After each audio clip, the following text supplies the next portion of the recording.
Hey, friends, welcome back to Your Life, Your Story, Rise Up podcast. I'm your host, Jill O'Boyle. If you are new here, welcome. Or if you have been a regular follower of the show for quite some time, thank you for continuing to show up. Your support is truly appreciated.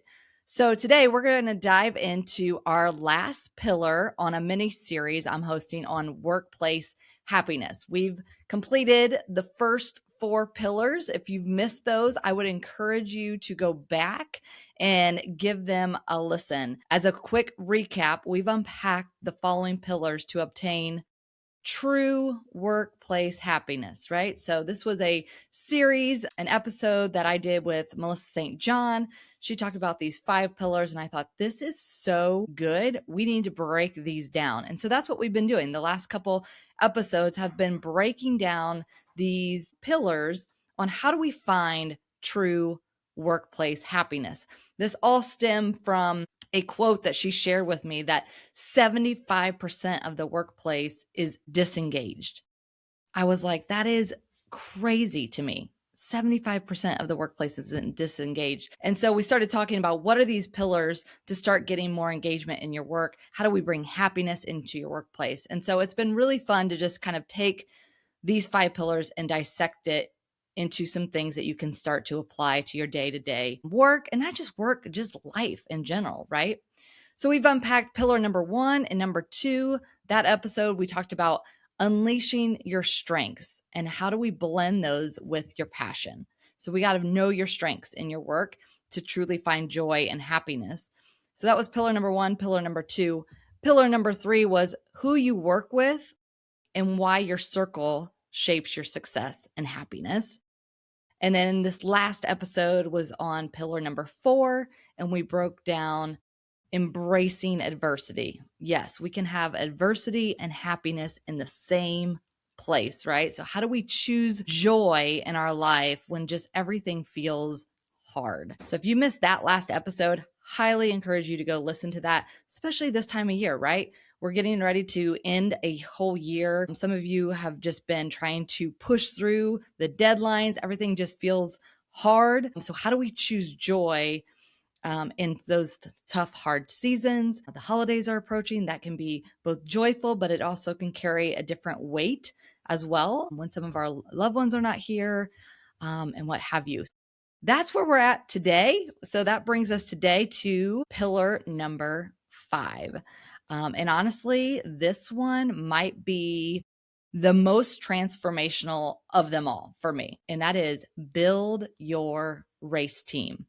So if you've ever tried to navigate burnout alone, maybe you've tried to manage stress alone, you've made decisions alone, you carry heartbreak alone, like you know how heavy that can feel without people around you, right? We are not to do life alone.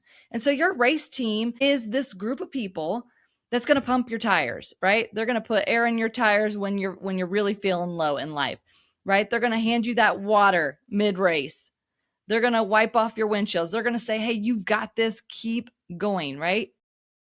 They're the people that you need around you to just keep encouraging you, growing you, helping you. And honestly, you don't need many. You just need the right ones.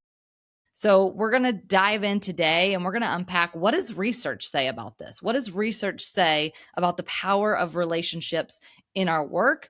What does scripture teach us about surrounding ourselves with the right people? And a simple framework from Jenny Allen, one of my favorite authors, about the 5 types of friends every person needs. So if this is the first time you are here landing on this podcast, or if you are a regular follower to this show, I am so glad that you showed up today, because I believe this episode is going to encourage you, it's going to equip you, and it's going to remind you that you were never meant to run this race alone. And so let's dive in. Let's talk about when I first had this episode with my guest, Melissa St. John, on workplace happiness. She talked about this idea that if we are going to have happiness in the workplace, we must have a race team. So she's the one that kind of termed the term of basically a race team. And she identified her team as the Dream Big group, right? So there was a season in her life where she had her race team and it was called Dream Big Group. And basically it was 4 women who met regularly every month for 4 years. And she said they were literally her oxygen, her therapist, her accountability, her cheerleaders. 4 women who truly fueled her, kept her moving on this race of life, right? So let me ask you, as you think about that, as you hear me describe that, who are those women for you? Like, who is your race team? And if you don't know, I want to encourage you right now to make this a mission of yours to find them. And when you find them, don't leave them. Don't leave them. Keep building those relationships. Relationships are hard. And I think sometimes in our world, we like to just quickly cancel out friends when they hurt us. But guess what? People are people. People are going to hurt us. But don't leave them. Find your friends, stick with them, don't leave them. One of Harvard's longest study on human happiness, this was an 85-year study, found that the single strongest predictor of a thriving life is the quality of your relationships. The quality of your relationship, not income, not job title, not how many deadlines you hit, but relationships. So your race team is the relationships that you form on this earth. They are the ones that become one of the greatest contributions to your happiness. Is it basically what that Harvard study said? They become one of your greatest contributors to your happiness. So they help you endure stress. They challenge your thinking. They lift your energy. They help you see possibility and keep moving. This is your race team. So let's pause here for a minute and just really soak that in, really think about that. Because if you think about it, we spend probably an average, depending on your role, depending on your level of work, but roughly you're going to spend at least 40 to 50 hours every week in your job or career, your workplace, if you're working full time. And so you're spending about 40 to 50 hours every week in our workplace, in our job. And basically, Harvard is telling us that the quality of our relationships are the strongest predictor of a thriving life.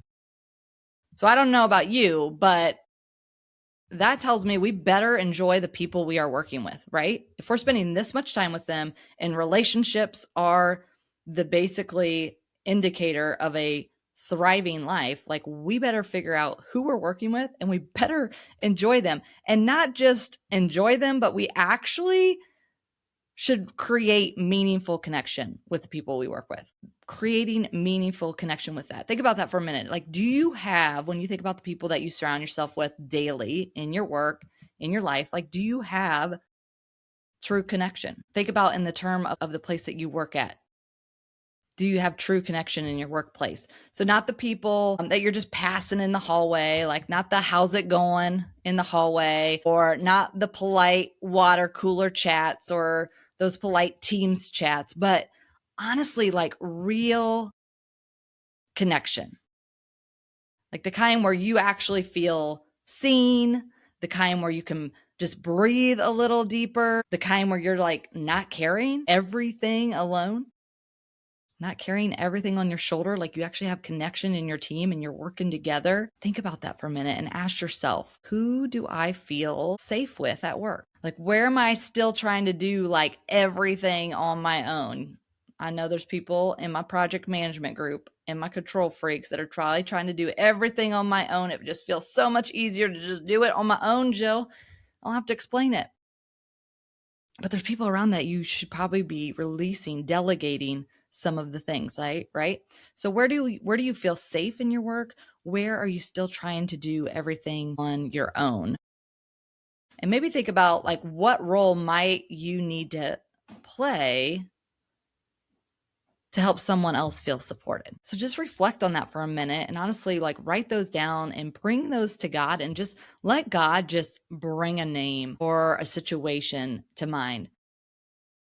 Because I think it's important to say that when I talk about building relationships at work, like when I say that, what I'm saying is I'm not talking about becoming best friends with everybody at work or oversharing every detail of your life, right? I'm not saying that at all. Like we can still have a professional relationship and true connection in the workplace. Like you can have a deep, meaningful, trust-filled connections in your workplace while remaining professional. You don't need to be inseparable with every colleague. You just need the right people that you can rely on, who's going to lift you up, who's going to challenge you, who's going to help you grow. And how you create those type of relationships are honestly going to be built on two essential things, and that is this true connection and trust. Right? You have to have connection, you have to have trust to build relationships. And so connection meaning like feeling seen, like understood, like safe to communicate with this person. And then trust meaning like knowing that the people that you're going to talk to, you're going to connect with are going to follow through, right? You have a mutual respect and trust. They respect your boundaries, they follow through with things, they show up consistently. So you need these two essential things to build this relationship, trust and connection. And I tell you, when both of these are, I guarantee you that your workplace relationships will just actually make your work easier. When you walking into work and you know the people that you're showing up with, you trust them, you're connected with them, both personally and professionally, like you're going to leave work feeling more joyful. You're going to have more happiness, right? Which is what we're talking about today in your workplace. It's going to be more enjoyable. It's going to be more effective. So as I was thinking about this and as we were talking about it on the original podcast, it brought to mind a tool that I absolutely love, and that is called the Working Genius. This is one of my favorite frameworks to help teams understand like their unique gifts and talents that each person brings to that team and brings into the room. And so I love using this assessment in my coaching programs and corporate workshops I facilitate because it just brings so much clarity to teams and departments when they use it. So what is this? This is called the Working Genius. It identifies 6 types of genius zones. Usually every individual that takes an assessment is going to have 2 genius zones, right? And those 6 types are wonder, invention, discernment, galvanizing, enablement, and tenacity. And each one of these contributes to your organization in a different way. And so I love when I can bring a Working Genius workshop to an organization and department and watch as they start to uncover their own Working Genius gifts that they have. And watching as just the room has these aha moments, right? They begin to understand their team a little bit more. They're like, oh, that's why you do that. Okay, that makes sense, right?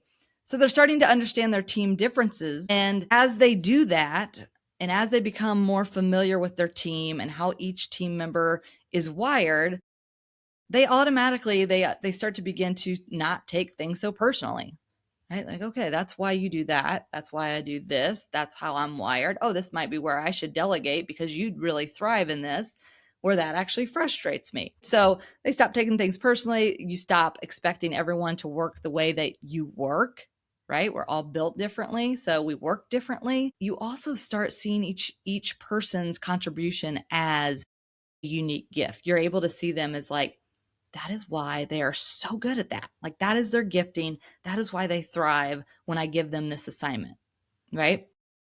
So let me give you some examples. Have you ever worked with someone that just like always asks like a ton of questions, right? Like the one when you're in the meeting and your boss is like, okay, before we leave, does anybody have any questions?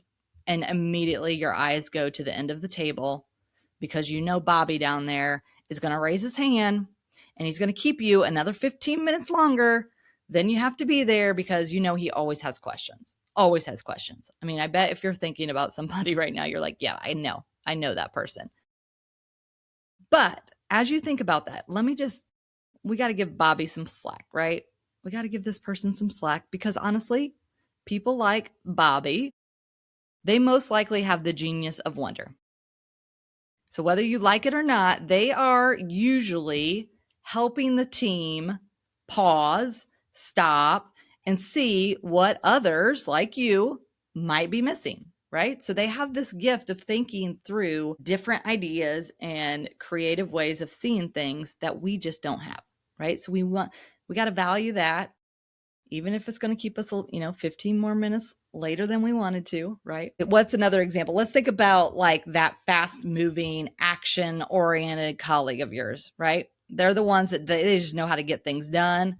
They know how to move things forward. They know the right resources to collaborate with. Like they're like, I got it. I know exactly who I'm going to call, this vendor, this, right?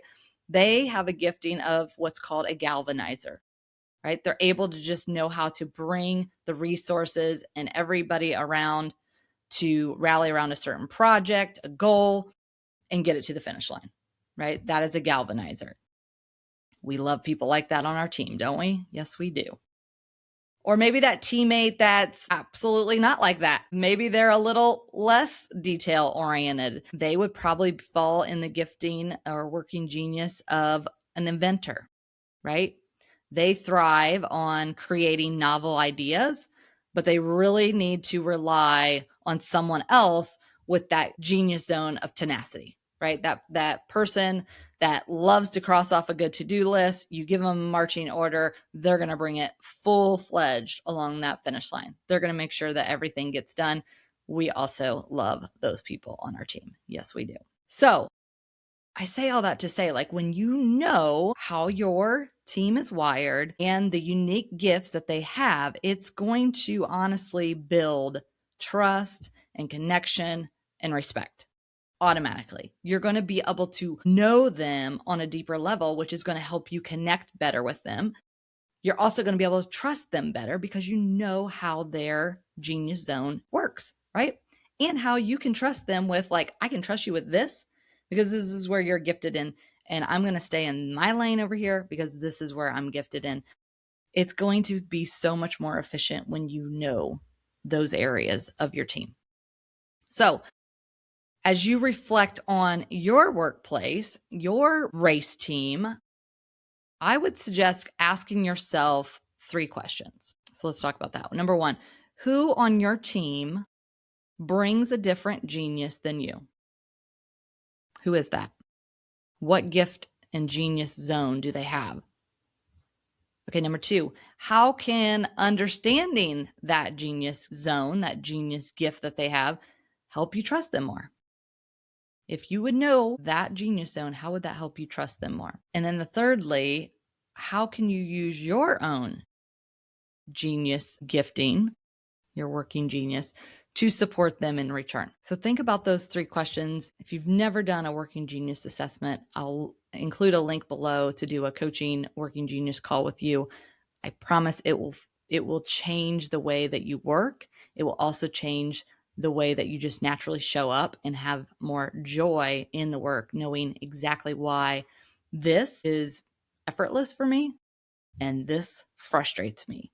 Where do I need to delegate and where do I need to stay locked in, right? So think about those 3 things. But I also want to bring this, as I always do, I want to go back to what's the research say about workplace happiness, but where's the truth? Where's the biblical truth? How is this backed up in scripture? And so I love to bring scripture in here because it just reinforces like the principles we've just talked about, like in a really powerful way. And if you think about it, one of the first things that Jesus did in his earthly ministry was he appointed 12 disciples, right? We can find this in Mark chapter 3, verse 14. He appointed 12 disciples. He surrounded himself with those disciples, right? He basically created his race team, what we would describe as his inner circle, right? Even as he fully depended on the Father, right? He fully depended on God and his Father, but he also fully also relied on human connection. Like he knew already, like we are not to do life alone. And so when Jesus faced his most difficult moments here on earth, he was usually most vulnerable with his inner circle, people he was truly connected with and truly trusted. And he would often go to them and ask them to pray with him. He was full of wisdom, right? He knew that his wisdom and strength are found in community, in the people that is around him, that support him, that help carry the weight when life gets hard. And he didn't isolate himself, right? And in the same, I think we are to follow suit, right? Like, yes, we are to be wise and we are to go to solitude and stillness and prayer to connect with God, 100%. But we do not need to isolate ourselves from others. Like, we need community, and Jesus modeled that perfectly with his 12 disciples. So it goes back to knowing who are the right people in your circle. We have to know who our right people are in our circle that we can trust and be connected with. So let's talk about that inner circle, that race team.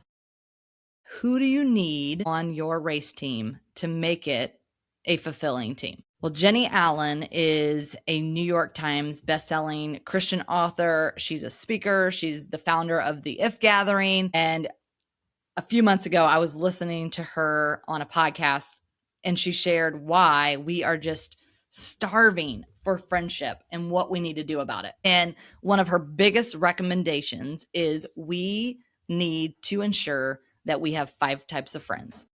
Like, we need 5 types of friends in our corner. And she went on to talk about why each of these 5 types matter.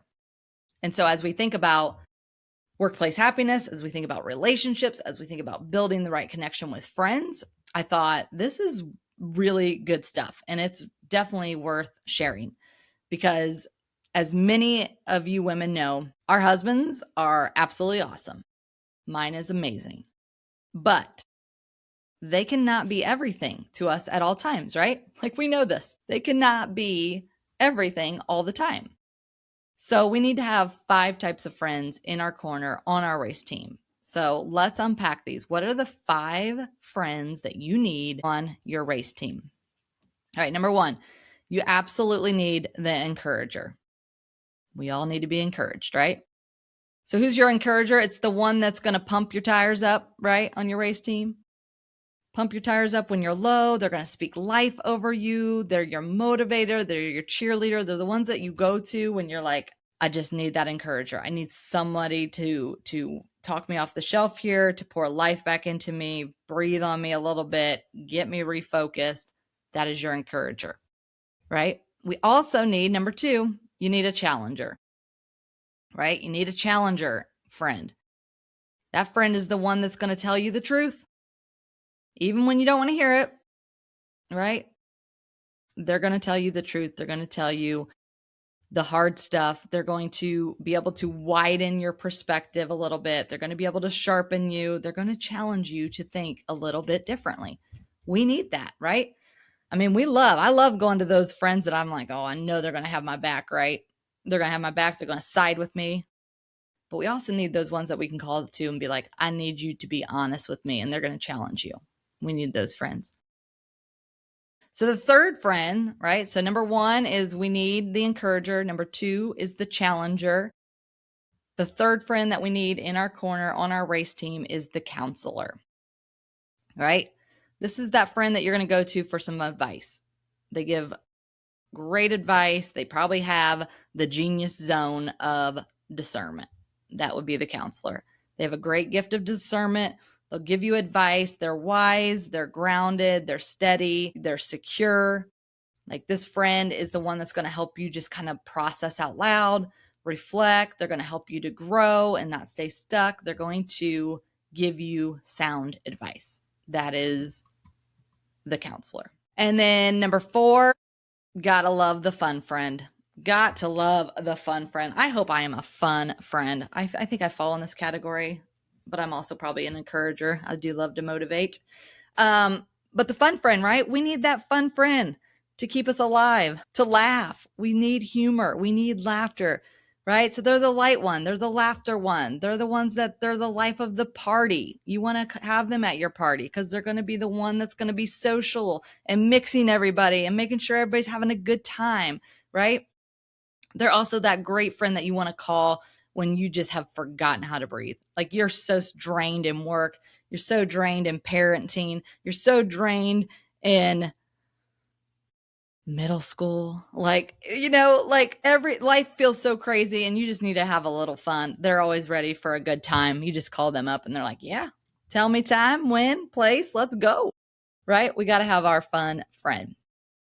Okay. And then the last one, the 5th friend that you need is that practical helper. You know what that friend is, right? They're just so practical. Like, they're just like the doer. They're like the meal dropper. They just like don't ask questions. They're just like, they can sense it in your tone and they're like, I'm coming over right now. I'll be right there. Like you don't even have to ask them. They just know. They're not going to ask you because you know you're going to say no. Us women are never want to ask for help. So the practical helper is like those friends that are just like, they're at your doorstep. They want to drive, they want to come in, they want to help. They're not going to take no for an answer. All right. So let's go back through those. You got your encourager, the challenger, the counselor, the fun friend, and the practical helper. So who's your race team? Did you plug in a name for each of those? If not, you need to, right? You need to hear me on this. Like, make this an absolute mission of yours. Like, you need your race team. You need all 5 of these types of friends around you because we are built to need people in our lives. We cannot do it all alone. I think many of us high achieving women, especially you think you can. And what do? You burn yourself out, right? Speaking from somebody who knows very well, someone who has learned over time that I have to ask for help. I have to be okay if something falls. It can't all be on me. If it is all on me, it is going to fall. It's going to drop. It's going to drop. So I need people in my life that I can count on, that I can go to. So how do we build a race team? If you're missing some names, that's the first step, right? You have to identify who are your 5 people. Who fits that bill? Who is your encourager? Who is your challenger? Who is your fun friend? Who's your practical helper, right? Who are these people? And if you're missing one of those, then I want you to pray for that friend. I want you to ask God to bring a name or bring that person into your life and fill that gap and make it whole. Make those 5 people your priority. Then what are we going to do? Then we're going to start to create a rhythm, right? We're going to intentionally seek these friends, stay together, and figure out what works best for your group, right? What works best for this friend group? So that might be meeting weekly if you have that time. That might be every other week. That might be quarterly, right? But you just need to make it happen. And all 5 don't need to be together at once. Like I'm talking about, like reaching out, making sure that you're touching base. It's as small as a text of like, how's your day? Or it's as big as like, the floor is dropping in my house and I need that practical helper. And I'm going to reach out and be like, the floor is dropping. And next thing you know, the knock's going to come at the door because your floor is dropping and she knows she needs to be there, right? So you need to intentionally pursue your people. You need to commit to them. And then most importantly, don't leave them. Commit to them and don't leave them. Because as I said before, we are human. We are people. We make mistakes. We fail. We don't do everything right at times, right? People hurt people. Like you got to know that. Like we are living in a world and we're all imperfect. All of us. We're all imperfect, right? So doesn't that give you a little bit of a, okay, yeah, she's not perfect. I'm not perfect. Like we're all imperfect. And so we're going to make mistakes and we're going to hurt each other, but don't leave them. Like reconcile. Like if they're a really true friend that you feel like fits that 5 types, like intentionally seek them and stay with them, because we need people in our lives and we need the right people in our lives. And if they are a right person in your life, do not leave them. Okay. So third. So number 1, you got to figure out your people. Number 2, you got to create a rhythm. You got to figure out how you're going to intentionally stay together and make it work in this hustle, busy world. And then number 3, be what you want to receive. Be what you want to receive, right? So sometimes we're going to have a time come when we're going to need what we needed, like, right? So we need to be the helper. Sometimes we need to be the encourager. Like, carry someone else's cross before you need them to carry yours, because it's not if it will happen, it is when it happens. So it's going to come when you're going to be the encourager for somebody else, and you're going to be encouraging through a hard season in their life or situation, and be that person for them, because pretty soon you're going to need an encourager in your life to come and encourage you. Guaranteed, right? We live here on earth. So as long as we're here on earth, we're going to have seasons, we're going to have storms, we're going to have trials, and we're going to have things that are going to drop, and we're going to need people around us to help us. So it's not if it will happen, it's when it's going to happen. And I hope that you have the right people in your circle when it happens, right? So we're not created to run this life alone. We have to have a race team. We have to have people on our team. We have to have the right people in our corner. We have to have our inner circle, right? Jesus taught us this. Read your Bible. So ask yourself, who do I need? Who do I need? And then secondly, who needs me? Who needs me in their life right now? And don't say, oh, nobody. Yes, they do. You have a genius gift. You have an amazing purpose that God's created you for. People need you. So, friends, the single strongest predictor of a thriving life is the quality of your relationships. So, surround yourself with the right people.